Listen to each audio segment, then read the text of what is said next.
What up, fam? I'm on the B side of a weekday morning walk here. And so, I haven't been walking quite this long for about 2 weeks and moving at a little faster pace. So you gotta excuse me, I'm out of breath. So I'm gonna slow down, but not too much because I wanna keep a good pace. But also, right now, it is late August. Those who are in traditional schools have been starting back. Many of the universities have started back or are about to, right? So there's, man, I'm really out of breath today. There are students who are going into these environments again, or for the first time. Maybe they're entering college, right?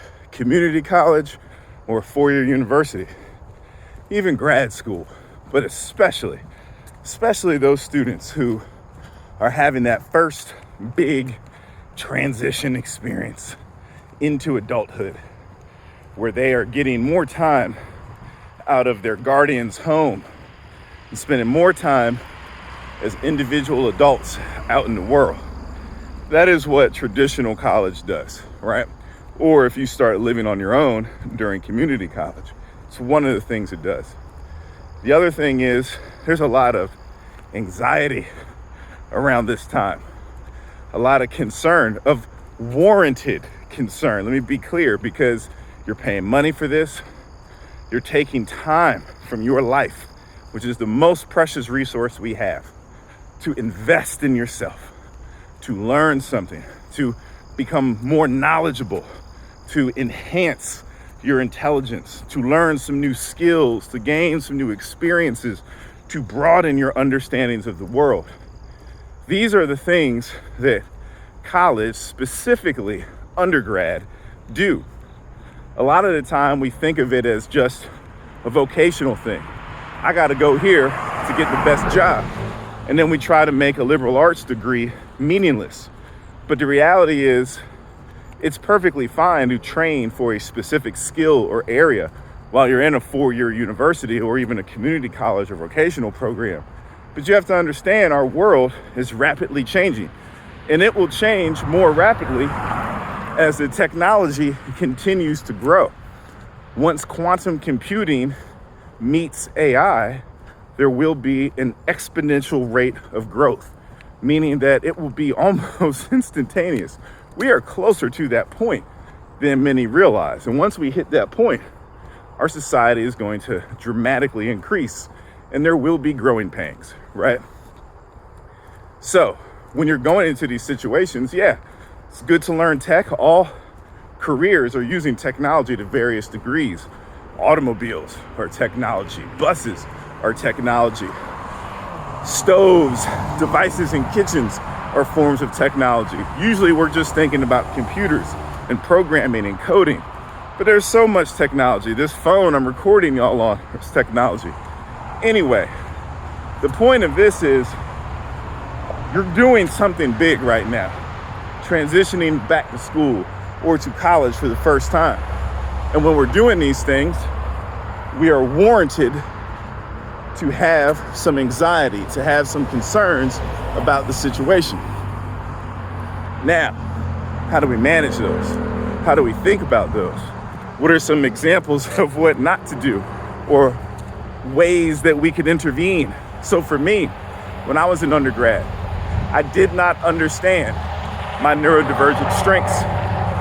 I didn't really understand that I was neurodivergent, or what that word neurodiversity and neurodivergent really meant at all. I never even heard of them before. I kind of thought that I was probably ADHD, even possibly dyslexic, but I really wasn't thinking about the dyslexic piece that much. One person in my family who was about 10 years younger than me had been officially diagnosed. I was about 15, 16 when they were. I noticed that I was doing the same things that they were. So I kind of told myself that. Plus I noticed that almost all of my friends growing up were on Ritalin, except for me. So I was just out here freeballing it, right? Just trying to figure out a way to make it. Now, when I get to undergrad, I have my own coping mechanisms, my own systems of operation. One of the areas of medication in that system was THC, smoking a lot of weed, right? Anxiety and depression are facets of ADHD, so it's very common for ADHDers to have some issues with substance use, right? Maybe they're taking it too much at certain times, but you have to try to maintain some type of moderation or abstinence if that's what you need, right? I was not doing that at that part in time. Typically, I was able to moderate drinking for the most part, but weed has always been the one that makes me feel very good, that limits and tempers down my more problematic and chaotic symptoms, but also a lot more of my symptoms my traits and characteristics that I need. So anyway, I'm going through this system of undergrad, not really understanding what I'm supposed to be doing, not really understanding myself, which means I'm just doing what I think I need to be doing in the bare minimum. I gotta go to class. I gotta pick some classes. I have to have a major. I need to get good enough grades to finish. And when I get this degree, then I'll go out here and figure out what I wanna do. If that is the game plan, you have already lost, okay? The first year, especially the first semester, is really just about a smooth transition. Data shows that undergrad students who do the best in undergrad graduate within a reasonable time, which the data shows or defines as close to 4 years as possible, who graduate with a better GPA, 3.0 and higher, who graduate feeling good about their experience, feeling as though they have learned something, who has a major they feel connected to, right? Maybe they've gotten some internships, some research, some co-ops, right? They've gotten some experience. They have come out of this undergrad program different. Those students, what does the data say they do in that first year to help them transition? They just focus on the transition. I need you to conceptually think about it. Let's just think about traditional college students, right? Undergrad students. You just came out of high school. You have spent 18, 19 years of your life living under your parents' roof. Now, you're going to be living under your college roof, right? Maybe you're officially out the house. Maybe you're just out the house during the semesters and you go home for breaks. Or maybe you're there for the week and you go home for the weekend, or you alternate. But regardless, there's a transition. Think about when you're on the airplane. Before you try to help someone, put your oxygen mask on first. And that might seem selfish, but if you try to help someone before you have secured yourself to help them, you're not helping them. Both of y'all are going down, right?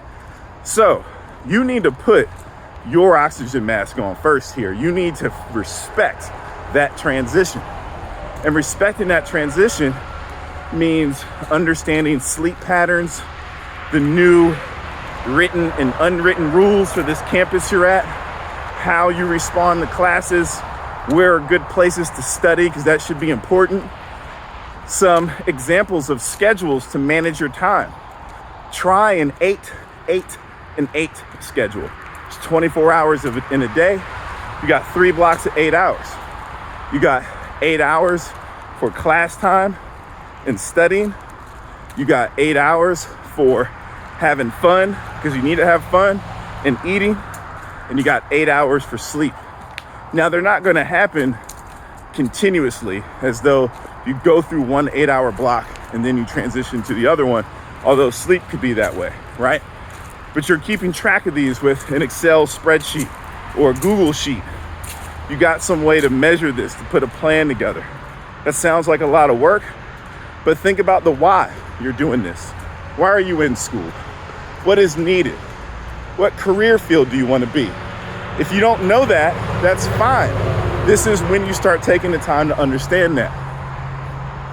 There are people who wake up on Monday mornings who absolutely are miserable, who hate what they do.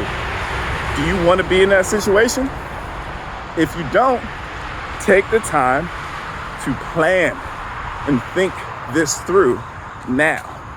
All right, I'm gonna stop right here because I'm getting to a loud point in this trail. But I want this message to be clear for those who are going into college or some other situations. That transition is important.